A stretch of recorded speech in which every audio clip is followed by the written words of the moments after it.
Ça sera demain, ça sera donc un peu partout sur l'île. Le collectif des associations et des syndicats professionnels de la Réunion organise demain une manifestation. Objectif, soutenir les petites entreprises et les artisans. Ça va être un causement réunionnais.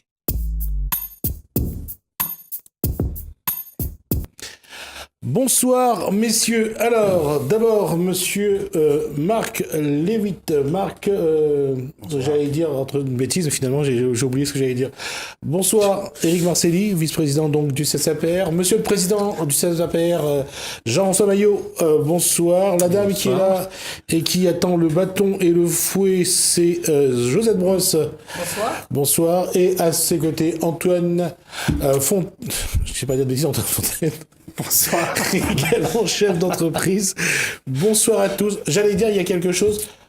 On parlait d'une manifestation, demain, un rassemblement. Qu'est-ce qui va se passer, messieurs, dames? C'est plutôt une revendication de nos droits.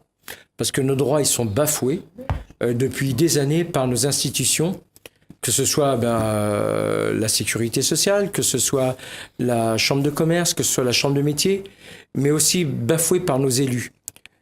Et on veut que le droit soit appliqué en France. Et là, actuellement, on a un gros souci de ce côté-là. Alors, on ne les entend pas. Cette manifestation, elle doit... alors, c'est donc essayer de demander les lois, mais la question, c'est aujourd'hui, est-ce qu'il y a une mobilisation de la base? Est-ce que les chefs d'entreprise, les artisans se mobilisent pour cette action?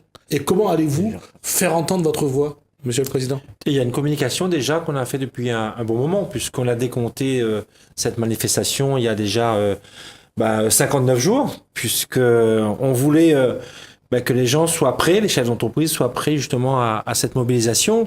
Je pense que c'est vrai de plus en plus, de jour en jour, ça devient de plus en plus dur pour les chefs d'entreprise. On a eu beaucoup de confirmations. Il y en a d'autres qui n'ont pas confirmé, qui seront peut-être là aussi. Mais c'est vrai qu'on a un certain nombre de revendications qui, qu'on le dira pas ce soir, bien sûr, mais qui aujourd'hui, il y a beaucoup de chefs d'entreprise qui sont vraiment au bord du gouffre, quoi. Et malheureusement, personne ne veut nous écouter. Donc, c'est sûr que demain, ce sera pour nous, c'est une action forte puisqu'on veut absolument que nos responsables, le président de la CGSS, enfin le directeur, pardon, et aussi peut-être aussi la présidente, si elle veut bien venir, nous écouter puisque de plus en plus ça devient pénible. Et surtout, beaucoup de chefs d'entreprise aujourd'hui attendent un certain nombre de choses via la caisse, un certain nombre de documents, d'où l'attestation de vigilance, et que malheureusement, la CGSS fait la sourde oreille. Alors, deux choses. Donc, aujourd'hui, il y a un constat, c'est que il n'y a pas les outils dont vous avez besoin pour avancer. Apparemment, ce serait la caisse qui les détient. Alors, d'abord, le constat que je voudrais faire, c'est quelle est la situation dans les TPE et chez les artisans? On veut la mort des petites entreprises, j'y vais carrément. Je mets le pied dans le plat carrément. Écoutez, on n'est pas là pour faire la langue de bois. Je vais essayer de révéler la question. Quel est le constat qu'on peut faire aujourd'hui de la situation économique des petites entreprises? On est en souffrance. On est en souffrance économiquement parce que les lois n'arrêtent pas d'évoluer, pas dans le bon sens.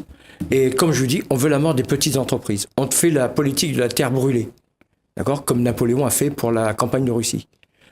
On ne veut plus de nous sur le terrain. Donc qu'est-ce qu'on fait? On nous asphyxie. Jean-François disait qu'on était au bord du gouffre. Non, je suis désolé. On a la tête sous l'eau. Je vois par rapport à mon métier, on n'arrête pas de changer les lois. On va nous ubériser. Et le fait de nous ubériser, on n'aura plus les moyens de travailler comme il faut et de donner aux gens un service correct. Et je le vois actuellement. On nous a placés sous un système comme de la carte grise qui s'appelle ANTS. Et les dossiers ne sont pas prêts en temps et en heure, ils sont perdus. Les places d'examen, on les a pas comme il faut. Les gens râlent, on nous annule des examens parce que c'est normal, ça arrive que des gens soient malades pour faire passer les examens ou absents. Mais actuellement, dans notre métier, l'auto-école, on est en souffrance.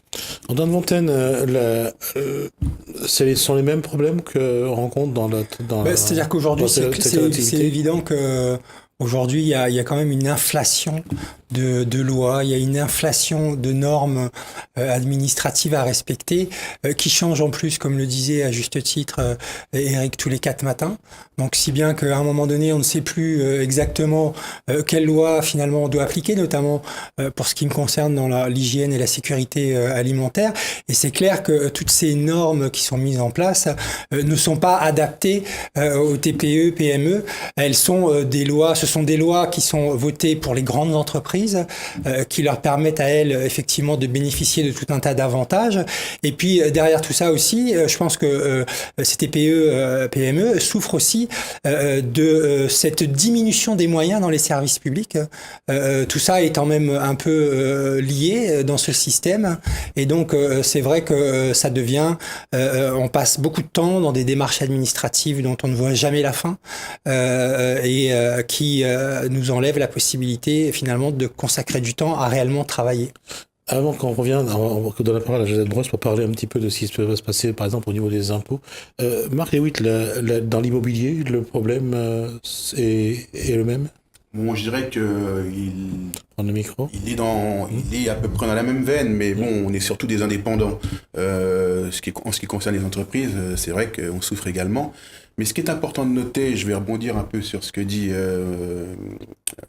Antoine et Eric, c'est que les dispositifs actuellement qui sont à disposition donc des entreprises et des TPME, TPMI pérennes à La Réunion ne leur sont pas destinés. Donc toutes ces aides dont on parle sont réservées à une certaine catégorie, notamment à la création d'entreprises, qui plus est à une certaine catégorie de segments qui ne concernent en rien les entreprises pérennes, qui concernent 20 000 entreprises à La Réunion, qui existent depuis 4, 5, 6 ans, qui ont des problèmes de trésorerie, des problèmes de règlement des charges sociales qu'on leur réclame.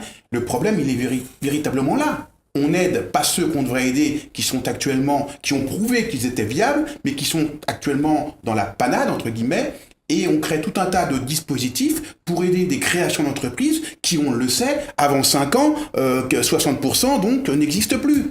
D'accord. Alors on est sur ce qu'on appelle une stratégie.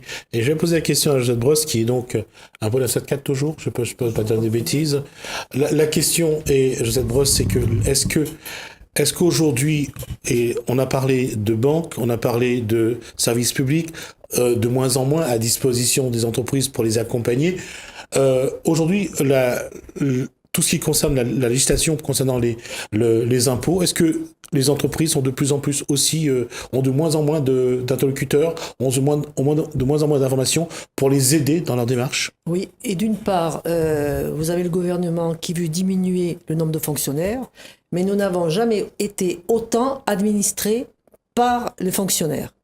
Alors moi, les entreprises privées qui sont le nerf de la guerre, qui sont vraiment ceux qui font travailler le pays, parce que les fonctionnaires ne rapportent rien à la nation, ils ne vendent rien, sinon ça se saurait. Mais tous ces chefs d'entreprise, aussi petits soient-ils, apportent quelque chose, font travailler.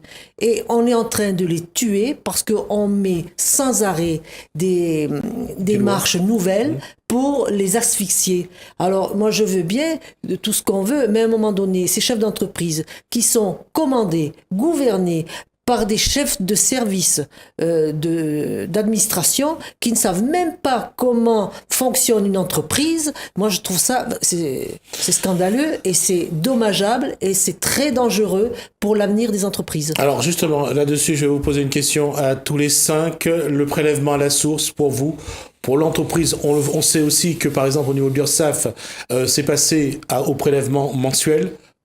En matière de charges sociales, le prélèvement à la source, est-ce que tous ces éléments-là concourent à aider et accompagner le chef d'entreprise et les artisans, ou c'est quelque chose qui va encore les enfoncer? C'est un foutage de gueule. Tout le monde a rigolé et tout le monde a répondu la même chose. C'est une arnaque. D'accord. Ça va nous coûter beaucoup plus cher, aussi bien aux salariés, au moins 400 € minimum par année, mais pour les petites entreprises, ça va nous coûter au moins 2,5 milliards à 3 milliards d'euros la mise en place de cette collecte d'argent. Et je rappelle juste une chose, le prélèvement à la source qu'on va faire les chefs d'entreprise, c'est du travail au noir qu'on va faire pour l'État. Tout comme la récolte de la TVA, nous travaillons au noir. Nous ne sommes pas payés pour ça. Donc il faudra arrêter de prendre les chefs d'entreprise pour des vaches à lait. Donc nous sommes sûrs qu'on est révoltés. Je vais me permettre de rajouter une chose à ce que dit Éric Marcely, c'est que ce travail que vont réaliser les chefs d'entreprise qui sont déjà surchargés par le côté administratif, tout le monde n'a pas la chance d'avoir une comptable dans ses services ou bien une secrétaire.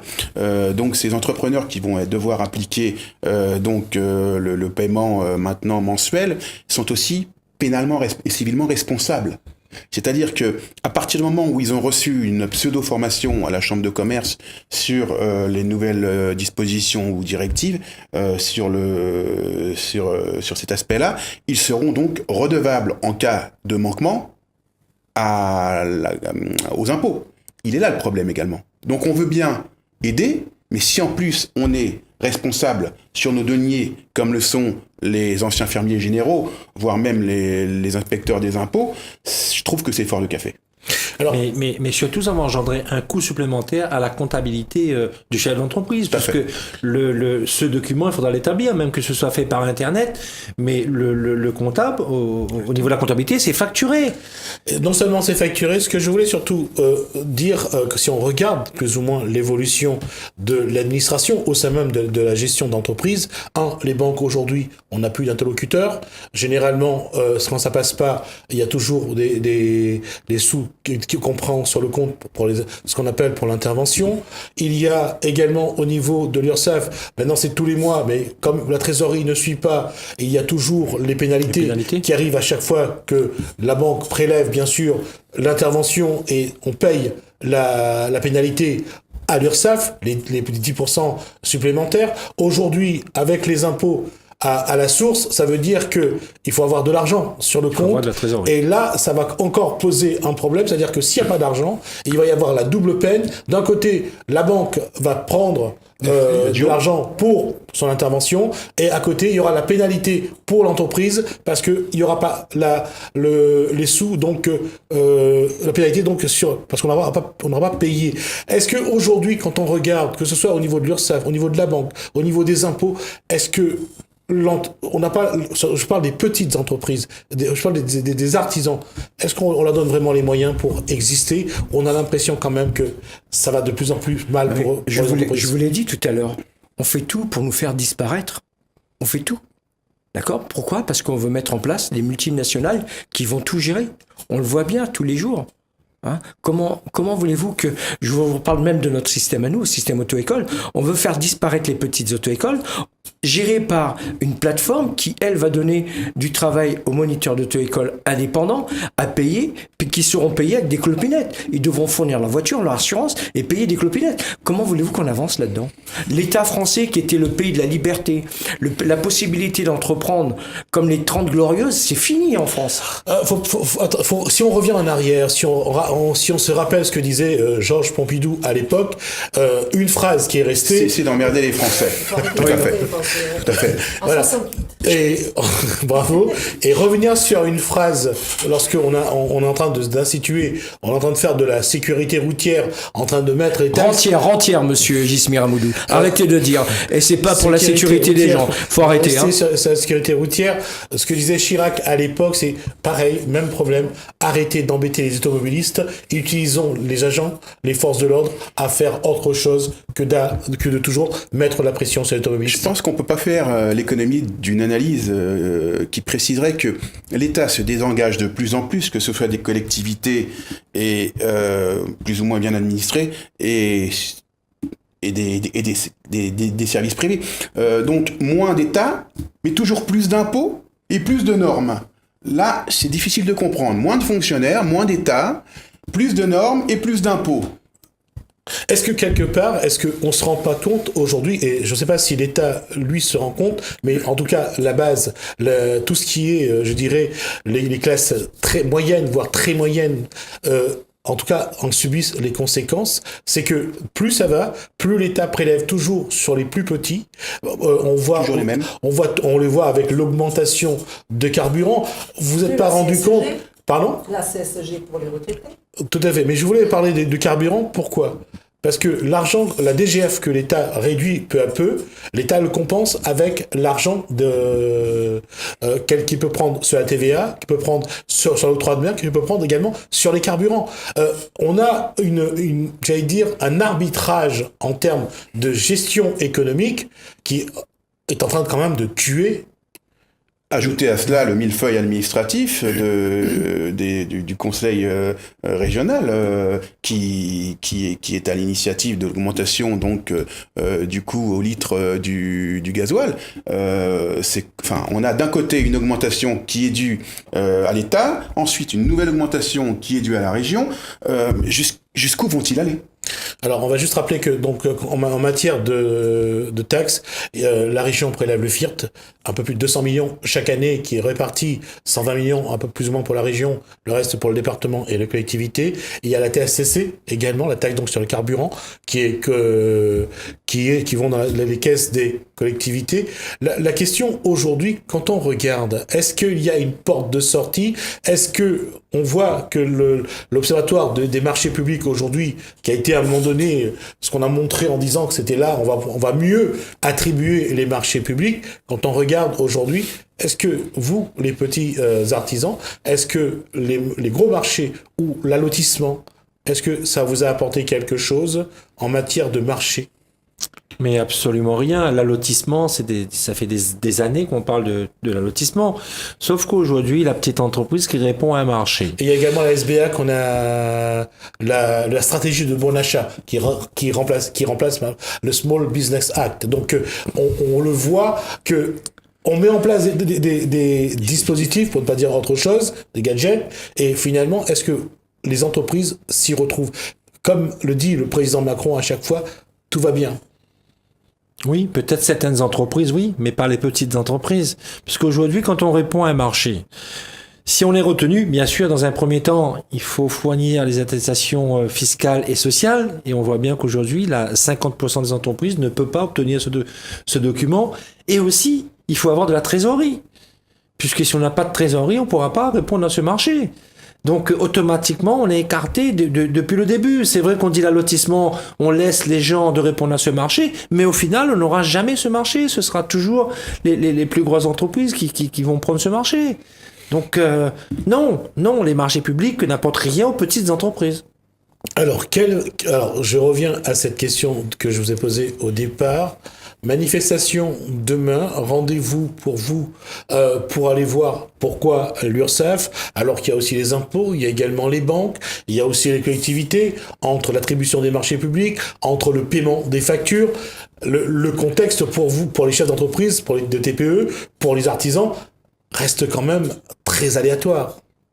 C'est vrai, mais on a une priorité aujourd'hui par rapport à l'adossement du RSI à la CGSS qui pose beaucoup de problèmes. Bon, on en parlait tout à l'heure justement, le paiement obligatoire des cotisations mensuellement, contrairement l'année dernière au trimestre. On a le souci encore du calcul des cotisations du RSI, puisqu'il existe toujours, il n'y a plus le non-RSI, mais c'est toujours le RSI, parce qu'on a gardé le personnel, on a gardé les locaux, on a tout gardé. On va rappeler que, en termes de charges sociales, le RSI est plus avantageux que le régime général pour les entreprises. Je dirais moins nuisible que plus avantageux. Mais on n'a jamais demandé la disparition du RSI, nous. Le CSPR ne l'a jamais demandé. La Sécu. Même du RSI, on n'a jamais demandé sa disparition. Ça a été interprété par nos élus locaux, les élus des chambres consulaires. On voulait tout simplement la liberté de choisir notre assurance sociale. Seulement, ils n'ont pas entendu ça. Donc, on nous a adossé à la sécurité sociale qui nous coûte plus cher. Il n'y a pas que ça, le combat. Le combat, il est énorme, parce que vous parlez tout à l'heure des impôts, vous parlez des banques, oui, tout ça nous embête. Alors que les banques étaient là pour nous soutenir, étaient un partenaire. Les banques ne sont pas là, ils cherchent à faire du profit, aussi bien sur les entreprises que sur les salariés. Peut-on reprocher aux banques de faire du profit ? On nous a obligés de mettre, d'avoir un compte en banque pour avoir le remboursement ou bien nos indemnités ou autres. Je crois que c'était... Et aujourd'hui, et pour avoir des crédits. Et aujourd'hui, on nous demande, sur un paiement de 1 000 euros, au-dessus de 1 000 euros, c'est interdit. Donc, il faudrait peut-être arrêter.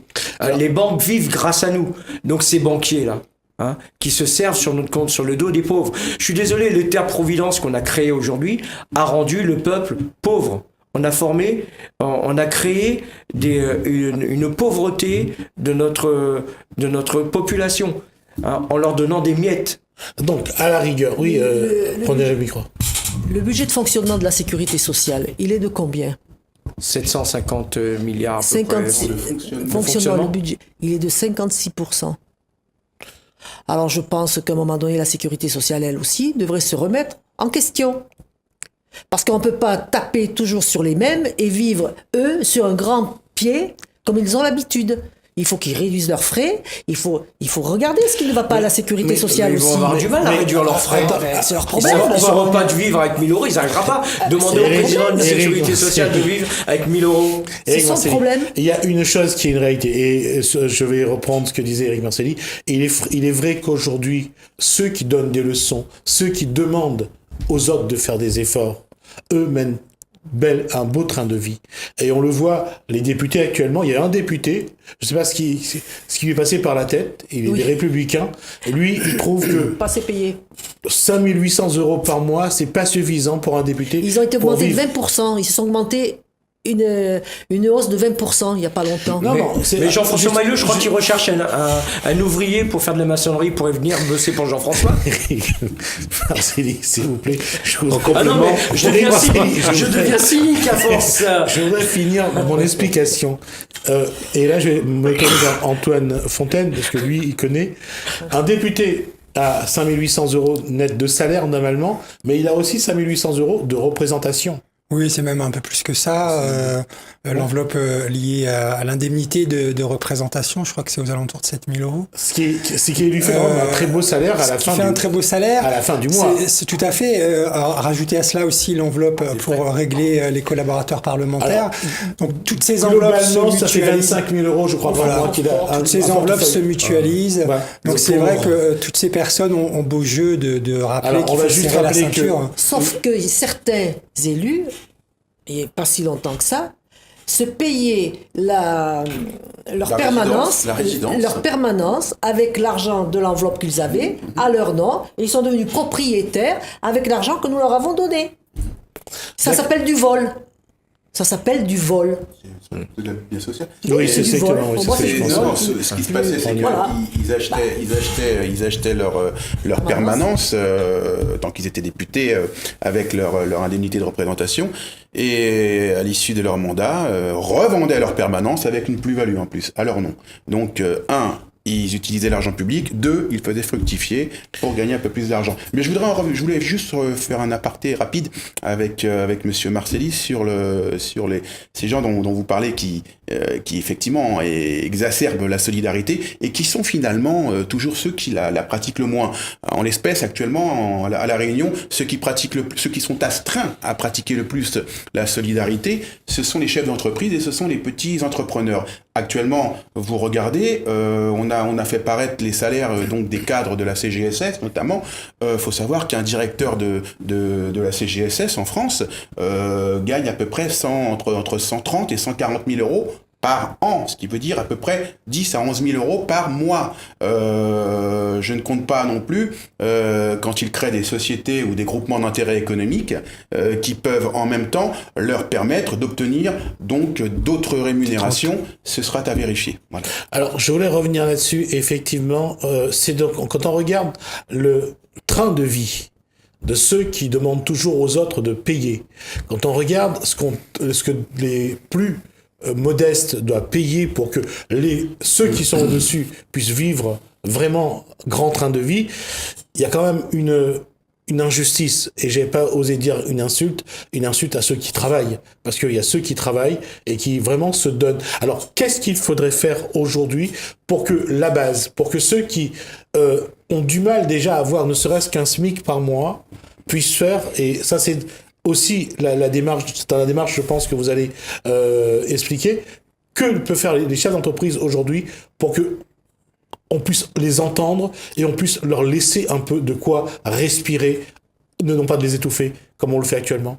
Bah déjà, il faudrait peut-être leur permettre, effectivement, le CSAPR a exposé un petit peu ses idées sur différents articles ces derniers jours, notamment la possibilité d'une dualité d'assurance sociale.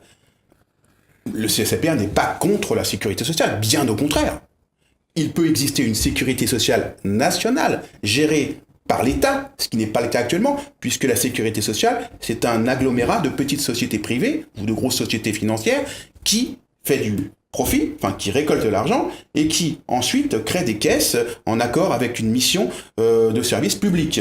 Maintenant, pourquoi ne pas créer une sécurité sociale nationale financée cette fois-ci par l'impôt qui permettrait la vérification des comptes, ce qui n'est pas possible actuellement à cause du cloisonnement qui est opéré dans les caisses de sécurité sociale. Vous regarderez dans n'importe quel, pour la personne qui s'y intéresse, les cloisonnements qu'il y a dans ces organismes, c'est incroyable. Il est impossible de vérifier les bonnes comptabilités et ils ont énormément de mal à se faire certifier. Donc, une caisse de sécurité sociale nationale financée par l'impôt que chaque Français paierait sur ses salaires ou sur son chiffre d'affaires ou sur son profit, peu importe, et parallèlement une liberté laissée à tout travailleur, tout salarié, mais également tout indépendant, de pouvoir choisir sa caisse également, donc de sécurité sociale et de retraite, tout simplement. Il n'est pas normal que la caisse de retraite pour les salariés ou pour les petits chefs d'entreprise, TPME, TPMI, soit principalement constituée donc d'un principe de solidarité, et que celle des députés, en revanche, elle, soit par capitalisation et non pas par répartition, ce qui favorise pour eux toujours plus de gains, alors que pour le petit qui cotise à une caisse par répartition, lui, il y verra forcément fondre son gain. Un exemple très simple, monsieur Marceau. Juste dire quelque chose. Quand on parle de capitalisation pour les députés, c'est normal. C'est quoi normal? C'est quoi la normalité? Je vais juste expliquer l'exercice de style en matière de gestion. Lorsque on sait que la source de l'argent n'est pas tarie, oui, on ne peut que mettre de l'argent à capitaliser parce que cet argent n'est pas d'abord la leur, c'est l'argent de l'État, c'est l'argent donc des contribuables. Cet argent-là, on le met à capitaliser, donc forcément ils sont sûrs du résultat. Avant même de placer l'argent, ils sont sûrs de ce qu'ils vont faire. Mais nous on travaille, c'est notre argent. Oui, et pourquoi on n'a pas le droit de le faire par capitalisation? Il y a un problème. Moi je commence à avoir certains doutes. Ouais. Est-ce que la France est bien dans l'Europe? La France est dans l'Europe comme les autres pays de l'Europe, c'est quand ça l'arrange, la France est dans l'Europe, quand ça l'arrange moins. Bon, comment font les autres pays? Est-ce qu'ils ont une sécurité sociale ou est-ce qu'ils s'assurent où ils veulent? Et l'Espagne fonctionne très bien, la Suède aussi, la Finlande aussi. Alors nous ne sommes pas en Europe complètement? Non, parce qu'on on n'est pas en Europe. Voilà. Ben voilà, alors quand on a un président qui nous fait des grandes leçons, c'est moi le chef, nous sommes en Europe, on a une Europe forte, on va en avoir ci, on va avoir... Ah oui, mon gars. Mais commence à donner des leçons. Hein?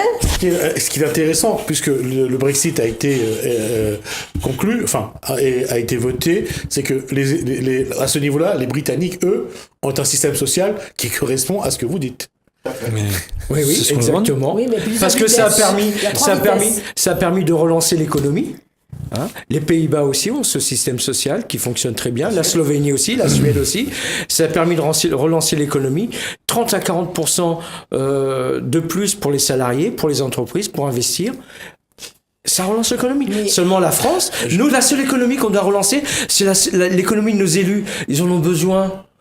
Ils sont pauvres, les pauvres. Éric Marcel, il y a quand même une chose que je vais rajouter, c'est que en Allemagne, où le SMIC a été installé très tardivement, c'est quand même 14 millions de pauvres en Allemagne. Ils sont devenus pauvres, parce que quand ils étaient aux marques, moi je me souviens quand ils venaient dans le sud, les Allemands, on les enviait parce qu'ils avaient un train de vie, mais la livre aussi restait toujours à un très bon niveau. On ne leur arrivait pas à la cheville, nous, avec le franc. Oui. Mais les Allemands, mais je vous garantis, ils étaient très riches. Oui. Mais on a 9 millions de pauvres, monsieur Ramoudou, en France. 9 millions de pauvres en France. Une population plus ou moins égale avec l'Allemagne, il y a quand même 14 millions. 14 millions. Mais 9 millions non, je suis désolé. Moi, je vais vous faire un parallèle.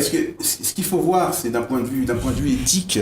Je veux pas, évidemment, on peut discuter énormément sur les tableaux, sur les chiffres, etc., qui nous donneront forcément raison. Comment peut-on, avec des salaires de direction au sein de la CGSS qui dépassent souvent les 5, 6, 7, 8 000 euros par mois, Plus les avantages. plus les avantages, exiger et astreindre un petit entrepreneur à se faire tondre, je dis bien se faire tondre. Aujourd'hui, on a reçu 2 personnes au CSAPR. Un qui parlait d'arrêter, fatigué, il y a 30 ans, il a le droit, il a calculé sa retraite, il aura le droit à 420 euros par mois. C'est bon, ça va. Il comprend pas. Et une personne qui est passée après lui, qui était ancienne agricultrice, qui a arrêté, qui a dit c'est fini, j'arrête, je me suis fait tondre toute ma vie, j'ai terminé, j'ai pas de retraite, j'ai rien. Actuellement à La Réunion, beaucoup d'entrepreneurs de TPME et TPMI arrêtent. Et s'ils arrêtent, c'est du tissu économique qui part. C'est des emplois en moins. C'est comment ces gens qui travaillent dans des caisses de sécurité sociale avec des salaires et des sécurités d'emploi peuvent-ils sans arrêt être aussi exigeants et aussi péremptoires dans leurs décisions? Par solidarité, monsieur Marc Lewitt. Juste pour que je vais quand même, avant de passer à Josette Broche, je vais juste rappeler une chose. C'est la Cour des comptes qui a donné ses observations récemment.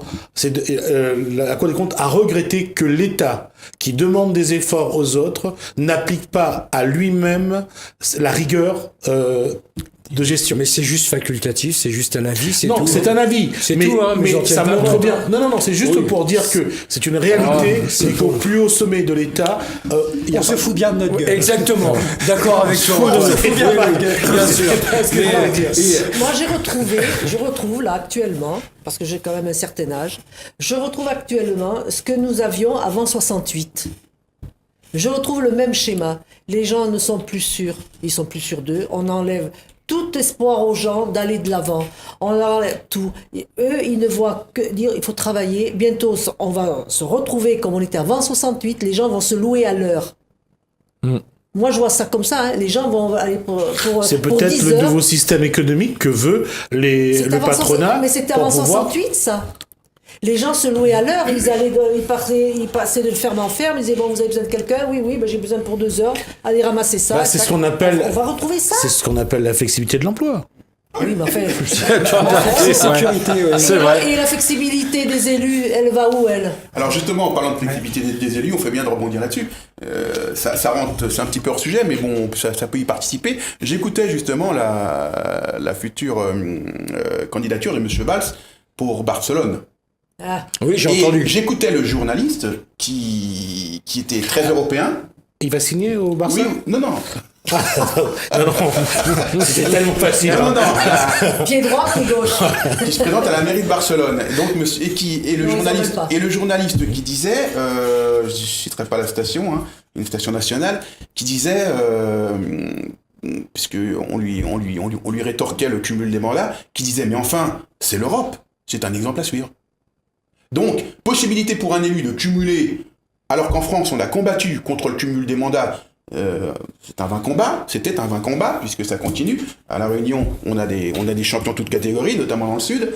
Et maintenant, ça se situe au niveau européen. C'est-à-dire que nos élus vont pouvoir, avec l'Europe, cumuler des mandats dans différents pays. Mais c'est comme ça devient abominable. Et le petit entrepreneur, lui, qui fait des heures supplémentaires ou qui a une autre activité, il est sanctionné ipso facto. Juste pour dire que c'est sans doute une autre interprétation du circulaire de Bockelstein. Non, mais Oui, sauf que Manuel Valls a la double nationalité. Oui, on il est sait. franco-espagnol. Mais 30% C'est pour- des députés ont la c'est double pour ça. nationalité. Ben oui, il y a même une sénatrice qui a 3 nationalités, Madame Benbassa. Elle a 3 nationalités. Comment en France on peut avoir des élus avec des doubles et des triples nationalités? Moi, je ça vais devrait bientôt- être interdit. Je vous ai dit, je vais avoir devrait bientôt la être nationalité interdit. qatarienne. On a bien des Moi, élus. comme ça, j'aurai une défisque partout. Ça me scandalise. Moi, je pourrais avoir 3 nationalités, si je voulais. Je pourrais prendre la nationalité et celle de mon père et celle de ma mère. Je ne l'ai jamais fait. Oui, mais Mais moi, je trouve ça Mais t'es pas élu. aberrant qu'en France, on autorise des doubles nationalités. C'est surtout ça devrait être interdit. Des élus surtout. Oui, alors Alors, la question, je reviens là-dessus, il va nous rester 7 minutes sur ce débat. On va rappeler que le CSAPR prépare pour demain une manifestation, ça serait de dire, l'objectif, donc c'est de revendication, donc entre autres à l'URSSAF, donc à la Caisse Générale de Sécurité Sociale. Il y a sans doute d'autres revendications que vous allez demain détailler, mais je reviens sur la question. Ces actions qui sont menées, d'abord, est-ce que vous allez être soutenu par les chefs d'entreprise? Et si, dans un cas ou dans un autre, qu'est-ce que vous pouvez attendre d'une telle action? Est-ce que demain, on va donner aux chefs d'entreprise, aux artisans, les moyens de respirer un peu en attendant? Parce que plus ça va, plus on a l'impression que les mains de l'État autour de la gorge des chefs d'entreprise, des petites entreprises et des artisans ne cessent de se serrer, et de plus en plus la couleur de l'entrepreneur vire au bleu. Écoutez, vous avez raison, c'est sûr que plus le temps passe, plus l'étau se resserre. C'est aussi un petit peu de la faute des artisans qui se mobilisent pas assez, bien que demain la mobilisation sera à son maximum. Nous, on tente de faire ce qu'on peut pour justement prévenir, parce qu'on est de l'avis qu'il vaut mieux prévenir que guérir. Mais notre intention donc demain est de faire également de la communication afin d'expliquer aux gens qu'on va rencontrer, et surtout en demandant, je crois que M. Maillot a adressé une demande de rendez-vous à M. Madika pour expliquer un peu la position du CSAPR, qui ne s'oppose en rien à une sécurité sociale officielle et nationale, mais qui voudrait que les indépendants puissent pouvoir choisir leur sécurité sociale. Autre chose, c'est surtout pour que cessent ces poursuites d'huissiers, ces fermetures d'entreprises. Je vous rappelle qu'il y en a 25 par mois qui sont fermées en liquidation judiciaire sur demande de la sécurité sociale. Que ces petits entrepreneurs puissent vivre dignement de leur travail. Aujourd'hui, on a fait le calcul avec une dame, elle me disait, donc une petite entrepreneur qui fait du foie gras, qui me disait qu'elle paye 65% pour sa protection sociale. Ajoutez à cela les impôts, combien lui reste-t-il? Et elle fait 10 à 12 heures par jour, elle ne prend pas de vacances. Est-ce que ça va durer longtemps? Il faut que ça cesse. Il faut qu'on puisse travailler sereinement, qu'on puisse voir l'avenir. Et encore, tout ce qui est commercial, c'est l'entrepreneur qui s'en occupe, mais qu'on laisse socialement tranquille, qu'on prévoit une solution, pourquoi pas même un moratoire, sur ces attaques permanentes de la part de la justice, des huissiers qui se présentent le matin pour répertorier les biens personnels des entrepreneurs. On a beaucoup de revendications. Aujourd'hui, on a un rôle au CSAPR, c'est d'informer les chefs d'entreprise ce qui est en train de se passer et ce qui va arriver très bientôt, puisqu'on voit d'année en année, il y a des choses. Au 1er janvier, il y a toujours une loi, une réglementation. Maintenant, c'est vrai que certains, ils sont pris dans leur quotidien, ils n'ont pas le temps de venir, mais malheureusement, si on n'arrive pas à nous faire entendre et laisser son entreprise une journée pour venir revendiquer nos droits, puisque on a des devoirs, mais on a aussi des droits, et en ce moment, ils sont bafoués. Malheureusement, avec tout ce qui va se passer, qui est en train de se passer cette année et ce qui va arriver l'année prochaine, malheureusement, la moitié des petites entreprises vont disparaître. C'est un paradoxe aussi. Vous êtes bien placé pour savoir que les artisans, si demain ils ont un travail à faire, ils vont courir le faire pour essayer de gagner un peu d'argent. Mais ils ont le droit aussi d'arrêter de pleurer après. Ils ont le droit, mais ils ont le droit de partir travailler. Aujourd'hui, on a préparé cette mobilisation il y a 2 mois. 2 mois, si en 2 mois, un chef d'entreprise n'arrive pas à s'organiser pour venir à une manifestation, il faut qu'il passe salarié. Il faut qu'il arrête, et surtout qu'il arrête de pleurer.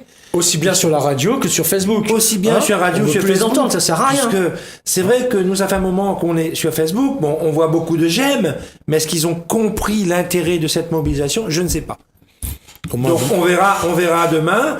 Et à partir de là, je pense que s'ils ont décidé de rester chez eux, je pense qu'ils vont peut-être à l'avenir décider aussi et voir tout seuls ce qu'ils ont à faire à l'avenir dans leur entreprise sans le CSAPR. Alors la question aujourd'hui, elle est posée pour les petites entreprises, pour les TPE, pour les artisans aujourd'hui.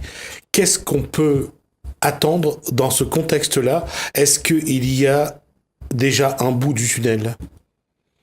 il y a eu des avancées. Je pense qu'il y a eu des avancées au niveau du CSAPR. C'est vrai, c'est remis à chaque fois en cause, parce qu'on a bien vu, ce n'est plus juridique, c'est devenu politique depuis plusieurs années. Mais je pense que, comme on le dit toujours, le pouvoir, c'est peut-être les élus, mais la force, c'est nous. On est beaucoup plus nombreux que ces élus. Donc, il suffit qu'il y ait une mobilisation, une forte mobilisation demain, et se faire entendre, puisque s'il faut, on a décidé, nous, de rester demain, le 31 mai, mais maintenant on a un certain nombre de revendications. Si on n'a pas un écrit demain, peut-être que ce sera 2 jours, ou 3, ou peut-être voir plus. Mais on a besoin de voir plus clair. On a besoin de travailler. Il faut qu'on nous arrête de nous embêter, tout simplement.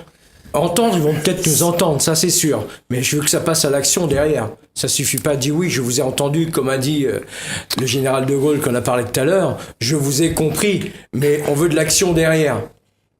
Et si on n'est pas entendu, moi je pense qu'il faudra peut-être durcir le mouvement. On n'a pas prévu de bloquer l'île, de bloquer les rues. C'est effectivement, puisqu'on sera dans la rue, peut-être qu'il y aura des ralentissements, mais on pourra peut-être le faire si on n'est pas entendu, puisque apparemment c'est le seul moyen à La Réunion de se faire entendre. Puis, moi, je pense Chadros, que pour conclure. l'État devrait dire aux grands groupes, tels que Vinci, entre autres, d'arrêter de créer de grosses entreprises sur La Réunion au détriment des petites entreprises qui, elles, s'éteignent parce que ceux-là, ils prennent tout. Je pense que Vinci va créer également une société de froid au détriment de qui? De toutes ces petites sociétés de froid qui sont installées, qui vont fermer, parce que il faut leur interdire à ces groupes. Sur une île, on ne peut pas faire comme on fait sur un continent. Sur une île, il faut réserver l'emploi à ceux qui y habitent, à ceux qui en vivent, à ceux qui font vivre l'île, et pas ces grands groupes qui prennent l'argent et qui vont le dépenser ailleurs que sur l'île.